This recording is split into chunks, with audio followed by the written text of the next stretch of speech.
శ్రీమాత్రే నమః శ్రీ గురుభ్యో నమః. తదుపరి కుంభరాశి 2025 మార్చి ఆఖరి వారం నుండి ప్రారంభించి ఏప్రిల్ ఆఖరి వారం వరకు కూడా ఉన్నటువంటి కాలములో షష్టగ్రహ కూటం వల్ల ఇబ్బంది పడేటువంటి కాలము. ఇంతకు మునిపే మనము శని తిరోగమనము అలాగే శని తిరోగమనము కూడా కుంభరాశిలోకి చేరింది అని చెప్పుకున్నాము. ఏలినాటి శని ప్రభావం కూడా వీరికి తొలగిందని చెప్పుకున్నాము. అయినప్పటికీ షష్టగ్రహ కూటమి జరిగేటువంటి కాలంలో జాగ్రత్తగా ఉండాలి. అది కూడా అమావాస్య యుక్తంగా వచ్చింది కాబట్టి విద్యార్థులు, గృహిణులు వీరికి అంత ఇబ్బందికరమైన వాతావరణం లేనప్పటికీ ఉద్యోగస్తుల విషయంలో మాత్రం వీళ్ళని ఉద్యోగంలో నుంచి తీసివేసేటువంటి పరిస్థితి కూడా ఉంటుంది. అలా భయపెట్టి మళ్ళీ ఉద్యోగంలో చేర్పించుకోవడం కూడా ఉంటుంది. వీటి మధ్యలో ఏమవుతుందంటే మీకు రావాల్సినటువంటి ఇంక్రిమెంట్స్ కానీ అలాంటివి తగ్గేటువంటి అవకాశం ఉంది. ముఖ్యంగా వ్యాపారస్తుల విషయంలో కూడా చూసుకున్నట్టయితే వీరి యొక్క ఆరోగ్య సమస్యల వల్ల వ్యాపారస్తుల దగ్గరికి వెళ్ళకపోవడం, మేము అక్కడ ఉంటే ఇంకా మంచి వ్యాపారం జరిగేదని ఆలోచించడం జరుగుతుంది. ఎవరైతే సినీ రాజకీయ రంగాల వారిలో ఉన్నటువంటి వాళ్ళు వీరి వంతు కృషి వీరు చేసినా అంతగా వీళ్ళకి అప్రైజల్స్ రాకపోవడము, అప్లాసులు రాకపోవడము, ఇదేంటిది ఎంత చేసినా మనం ఇంతేనా అన్నటువంటి ధోరణితో ఉండేటువంటి వాళ్ళు అధికంగా కనిపిస్తూ ఉన్నారు. ఇక చేతి వృత్తులు, కుల వృత్తులు చేసేటువంటి వాళ్ళు ఇనుము అలాగే అగ్ని నుండి, విద్యుత్ నుండి చాలా జాగ్రత్తగా ఉండండి.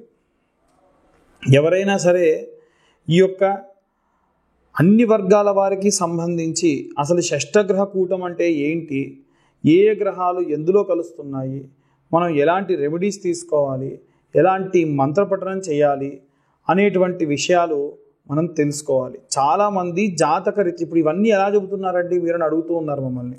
గోచార రీత్యా మాత్రమే మీ జాతకం గురించి మేము ఎనాలిసిస్ చేస్తూ ఉన్నాము. మీకు మీ పర్సనల్ జాతకం కావాలంటే 60 పేజీల్లో విశ్లేషణగా మీ జాతకాన్ని క్యాలిక్యులేషన్స్ చేసి మీకు అందించి అలాగే దాంతో విశ్లేషణగా మీతో మాట్లాడడం జరుగుతుంది. అలాంటి విషయాలు మీకు ఏమైనా కావాలనుకుంటే కింద కనిపించే నెంబర్కి కాల్ చేయొచ్చు, డీటెయిల్స్ అన్నీ కూడా తెలుసుకోవచ్చు. ఈ షష్టగ్రహ కూటమి వల్ల ఎలాంటి మంత్రపఠనం చేయాలి, ఎలాంటి రెమెడీస్ తీసుకోవాలో ఇప్పుడు మనం తెలుసుకుందాం. 2025 మార్చి 29వ తారీఖున షష్టగ్రహ కూటం వస్తుంది. మనం ఇప్పుడు మాట్లాడుకునేది షష్టగ్రహ కూటమి, అది కూడా అమావాస్య యుక్త షష్టగ్రహ కూటమి. ఈ షష్టగ్రహ కూటమిలో ఏ గ్రహాలు ఎవరింట్లో ఉంటున్నాయి, ఎవరిల్లు ఏంటి అంటే మనకున్నటువంటి 12 ఉంటాయండి. మొత్తం 12 రాసులు ఉంటాయి కదా. ఒక్కొక్క రాశి ఒక్కొక్క గ్రహానికి, ఒక్కొక్క రాశికి అధిపతి ఉంటాడు. అలా ఉన్నటువంటి రాశ్యాధిపతులు మేషము, వృషభము, మిథునము ఎవరి రాశికి సంబంధించి ఉంటారు. వీరందరూ కూడా నేను చెప్పేటువంటి గ్రహాలు ఎవరెవరంటే సూర్యుడు, చంద్రుడు, శని, రాహువు, శుక్రుడు, బుధుడు, ఈ 6 గ్రహాలు కూడా మనకి మీనరాశిలో షష్టగ్రహ కూటమి జరగబోతుంది. ఎవరింట్లో అయితే ఉంటున్నారో అంటే ఇప్పుడు మీనరాశి వాళ్ళకి సంబంధించి అది ఇల్లు అనుకోండి, ఆ ఇంట్లో అందులో ఆయనకు అనుకూలంగా ఉన్నవాళ్ళు, అనుకూలంగా లేని వాళ్ళు వచ్చి పెద్ద గొడవ పెట్టేసుకున్నారనుకోండి, ఏమవుతుంది, వచ్చిన వాళ్ళందరికీ కూడా ఇక్కడ పెద్ద గొడవ అవుతుంది అని అనుకుంటారు. అలా ఈ రాశి వాళ్ళందరికీ, అన్ని రాశుల వాళ్ళకి ప్రభావం ఉంటుంది దీనివల్ల. ఎందుకు అన్నట్టు ఒక పెద్ద బిల్డింగ్ ఉందండి, ఆ బిల్డింగ్ కూలిపోయింది అనుకోండి, ఆ బిల్డింగ్లో ఉన్న వాళ్ళకే ఇబ్బందా? ఆ బిల్డింగ్ కూలిపోయిన తర్వాతకి వాటి యొక్క ముక్కలు వెళ్ళి ఎవరి ఇంటి మీద పడినా వారికి కూడా ఇబ్బందే కదా. అలా ఈ షష్టగ్రహ కూటం వల్ల ఉన్నటువంటి అన్ని రాశుల్లో ఉన్న వారికి కూడా ఇబ్బందులు ఉన్నాయి. ప్రత్యేకంగా మటుకు నేను చెప్పిన ఈ గ్రహాలకి ఇబ్బంది ఉంటుంది. వీరిలో ముఖ్యంగా విద్యార్థి దశలో ఉన్నటువంటి వారు, గృహిణులు, అలాగే వ్యాపారస్తులు, ఉద్యోగస్తులు, ఇనుము వస్తువులతోని చేతి పనులు చేసేటువంటి వాళ్ళు, అలాగే ఎవరైనా సరే కుల వృత్తులు చేసేటువంటి వాళ్ళు, అంటే బట్టలు నేసే వాళ్ళు కానివ్వండి, పొలం పనులకు వెళ్ళే వాళ్ళు కానివ్వండి, చెప్పులు కుట్టే వాళ్ళు కానివ్వండి, నేను చెప్పినటువంటి కుల వృత్తులు ఎవరు వాళ్ళ కుల వృత్తులు చేస్తే ఆఖరికి గేదె పాలు తీసేటువంటి మా యొక్క యాదవ అన్నలు కూడా వాళ్ళందరితో సహా ప్రతి ఒక్కళ్ళకి కూడా ఇబ్బందులు ఉంటాయి. అలాగే కుల వృత్తులతో పాటుగా ఎవరైతే ఉద్యోగ సమస్యలకై ఎదురు చూస్తున్నారో, అంటే ఉద్యోగం వచ్చిన వాళ్ళు కాకుండా ఉద్యోగం రావాలని ఎదురు చూస్తున్నటువంటి వాళ్ళు, అలాగే విదేశాలకు ప్రయాణం అవ్వాలనుకుంటున్నటువంటి వాళ్ళు, వీరందరూ కూడా అన్ని వర్గాల వాళ్ళు, సినీ రాజకీయ రంగాల వారు, అలాగే మనకు కోర్టు గొడవలు వ్యవహారాల్లో ఉన్నటువంటి వాళ్ళు, వీళ్ళందరూ కూడా చాలా చాలా జాగ్రత్తగా ఉండాలి. ఇప్పటికే మనకి HMPV అనేది ఒక వైరస్ వచ్చేసింది. కరోనా అంత ప్రమాదకరమైనటువంటి సమయం అయితే కాకపోయినప్పటికీ చిన్న చిన్న ఇబ్బందులు, అనవసరమైన ఖర్చులు అన్ని వర్గాల వారికి ఉంటాయి. విద్యార్థి దశలో ఉన్నవారు ప్రప్రథమంగా ఎన్నడూ చెప్పనటువంటిది ఈసారి విద్యార్థులకు నేను చెప్పేటువంటి మంత్రం అండి.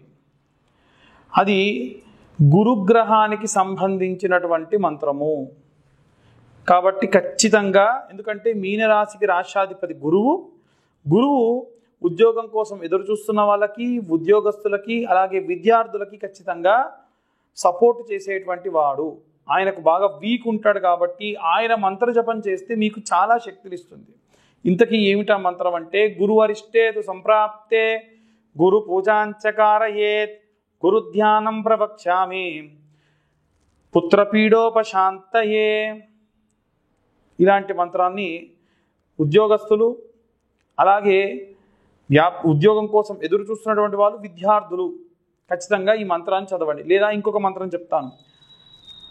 దేవనాంచ ఋషీనాంచ గురుం కాంచన సన్నిభం బుద్ధిమంతం త్రిలోకేశం తం నమామి బృహస్పతిం. రోజు 11 సార్లు నాన్న విద్యార్థులందరూ కూడా. అలాగే మేధా దక్షిణామూర్తయే నమః, ముఖ్యంగా విద్యార్థులు మేధా దక్షిణామూర్తయే నమః, ఓం మేధా దక్షిణామూర్తయే నమః అని చాంటింగ్ చేయండి బాగా. ఇక ఇంట్లో ఉండేటువంటి స్త్రీలు ఎవరైతే ఉంటారో వారు ఇనుప వస్తువులతోని, అగ్నితోని చాలా జాగ్రత్తగా ఉండండి. ఈ మార్చి ప్రారంభమైనప్పటి నుండి ఏప్రిల్, మే వరకు కూడా ఏవైనా సరే ప్రమాదానికి సంబంధించిన వార్తలు న్యూస్ పేపర్లో ఎక్కువగా గమనిస్తారు. అక్కడ పేలుడు జరిగింది, ఇక్కడ ఇనుప వస్తువులతోని ప్రమాదం జరిగింది అనేటువంటివి. ఎవరైనా ఇంట్లో ఉండేటువంటి గృహిణులకు కార్ డ్రైవింగ్ వస్తే కూడా చాలా జాగ్రత్తగా కార్ డ్రైవింగ్ చేయండి అమ్మ. ఎందుకంటే ఆ రకమైనటువంటి ఇబ్బంది వచ్చేటువంటి అవకాశం ఉంది. మీరు ఎల్లప్పుడూ కూడా అమ్మవారికి సంబంధించినటువంటి మంత్రాన్ని చదవాలి అని చెప్తాను కదా. మీరు ఈసారి మాత్రము లక్ష్మీనారసింహస్వామికి సంబంధించిన మంత్రం చదవండి. ఆడవాళ్ళు, ముఖ్యంగా ఇంట్లో ఉన్న గృహిణులు. ఏంటా మంత్రం అంటే, బహిష్టైన సమయంలో చేయకూడదు.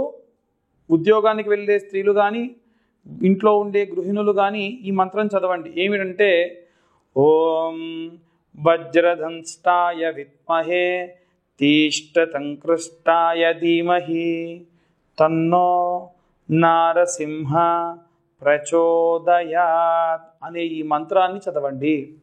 దీనివల్ల లక్ష్మీనారసింహస్వామి యొక్క సంపూర్ణ కృప కలుగుతుంది.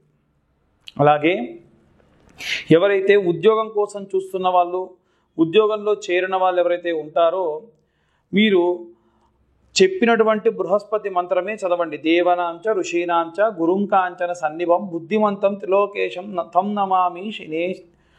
తం నమామి బృహస్పతిం. మరొకసారి చెప్తున్నాను. దేవనాంచ ఋషీనాంచ గురుం కాంచన సన్నిభం బుద్ధిమంతం త్రిలోకేశం తం నమామి బృహస్పతిం అనేటువంటి మంత్రాన్ని చదవండి. దీనివల్ల మీకు విపరీతమైనటువంటి శక్తి లభిస్తుంది. ఉద్యోగంలో మంచి పురోగతులు లభిస్తాయి. ఆటంకాలు ఖచ్చితంగా చెబుతున్నామండి. మార్చి 15 నుండి ఏప్రిల్ 15 వరకు కూడా ఎన్నో రకాల ఆటంకాలు ఉంటాయి. అన్నిటినీ కూడా అవరోధాలని మీరు దాటుకొని వెళ్ళిపోతారు. ఇక ఎవరైతే చేతి వృత్తుల వాళ్ళు, ఇనుప వస్తువులతో పనిచేసేటువంటి వాళ్ళు, కుల వృత్తులు చేసేవాళ్ళు, శని చాలీసా ఉంటుంది. శని చాలీసా చదువుకోండి. శని చాలీసా యూట్యూబ్లో పెడితే కూడా వస్తుంది, వినండి. అలాగే శనికి సంబంధించిన నీలాంజన సమాభాసం రవిపుత్ర మిమాగ్రజం ఛాయా మార్తాండ సంభూతం తం నమామి శనేచ్చరం. చాలామంది శనీశ్వరం అని చదువుతున్నారు, అది శనేచ్చరం అని చదవండి. దీనివల్ల కూడా మీ యొక్క కుల వృత్తులకు ఎటువంటి ఆటంకం రాకుండా శని అడ్డుగా నిలబడతాడు. శని కర్మఫలదాత, మీరు చేసే ప్రతి మంచి పనికి కూడా కాపాడతాడు. ఇంకా ఎవరైతే విదేశాలకు వెళ్ళాలనుకుంటూ ఉన్నారో, దూర ప్రయాణాలు చేసే వాళ్లకు కావాల్సిన రక్ష ఎవరంటే కులదేవత రక్ష. కాబట్టి మీ ఇంట్లో ఉప్పలం ఉంది, ఎల్లం ఉంది, లేదా మీ ఇష్టదేవత ఉంది, వారి దేవాలయానికి వెళ్ళి వారి దేవాలయం గురువారం నాడు వెళ్ళాలి, మంగళవారం నాడు వెళ్ళాలనుకోండి, వెళ్తూనే ఉండండి. అలాగే ఎవరైతే కోర్టు వ్యవహారాల్లో చిక్కుకొని ఇబ్బంది పడి ఉన్నారో వాళ్ళందరూ కూడా ఓం క్లీంకార్యై నమః, ఓం క్లీంకార్యై నమః అన్న మంత్రాన్ని చదవండి. క్యాబేజీ వేరు ఉంటుందండి, క్యాబేజీ వేరుని మీరు పాలలో నానబెట్టి కోర్టుకు వెళ్ళేటప్పుడు నోట్లో పెట్టుకొని వెళ్ళండి. ఖచ్చితంగా ఆ యొక్క పని దిగ్విజయవంతం అవుతుంది. ఎవరైతే సినీ రాజకీయ రంగాల వారు ఉన్నారో వారు ఈ మంత్రాన్ని చదవడం చాలా మంచిది. ఓం క్లీం కృష్ణాయ వాసుదేవాయ హరయే పరమాత్మనే ప్రణతక్లేశనాశాయ గోవిందాయ నమో నమః. ఈ మంత్రం చదివి మంచి రిజల్ట్ వచ్చిందని చెప్పిన వాళ్ళు కూడా చాలామంది ఉన్నారు. చాలామంది జాతకం గురించి కూడా మాకు కాల్స్ చేస్తూ ఉన్నారు. మీ పర్సనల్ జాతకం గురించి తెలుసుకోవాలి అంటే, మీకు 60 పేజీల్లో మీ జాతకం అంతా కూడా మీకు రావాలి అంటే మీరు కింద ఉన్నటువంటి నెంబర్కి కాల్ చేయండి. మీ date of birth, time of birth, place of birth మీరు మాకు పంపించండి. డీటెయిల్డ్గా మీ జాతకం అంతా కూడా 60 పేజీల్లో మీకు పంపించడం జరుగుతుంది. 2025 సంవత్సరంలో ఈ సంవత్సరం ఎంత ఉందో అంతే, అంటే 2025 రూపాయలు మేము ఛార్జ్ చేయడం జరుగుతుంది. 3 గంటల పాటు మా క్యాలిక్యులేషన్కి టైం పడుతుంది. మీకు ఇచ్చిన తర్వాత కూడా మీతో 40 to 50 మినిట్స్ మాట్లాడడం జరుగుతుంది. కాబట్టి మీకు ఒకవేళ మీ పర్సనల్ జాతకం తెలుసుకోవాలి, గతంలో ఏం జరిగింది, ముందేం జరగబోతుంది, ఎలాంటి రెమెడీస్ కావాలి అనేటప్పుడు మా నెంబర్కి కాల్ చేసి మీరు అన్ని విషయాలు కూడా తెలుసుకోవచ్చు. జై శ్రీరామ్.